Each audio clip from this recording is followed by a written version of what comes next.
The idea is to try to help change the Middle East. Now look, part of the reason we went into Iraq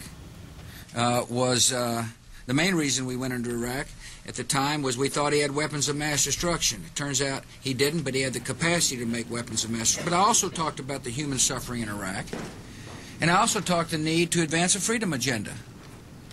And so my answer to your question is that imagine a world in which Saddam Hussein was there, stirring up even more trouble in a part of the world that had so much resentment and so much hatred that people came and killed 3,000 of our citizens.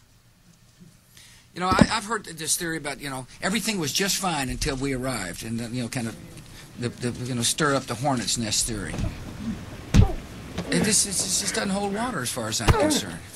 The terrorists attacked us and killed 3,000 of our citizens before we started the freedom agenda in the Middle East.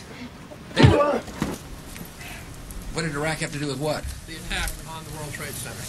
Nothing, except for it's part of, and nobody's ever suggested in this administration that Saddam Hussein ordered the attack. Iraq was the lesson of September 11th is take threats before they fully materialize, Ken. Nobody's ever suggested that the attack, you know, Shame on you.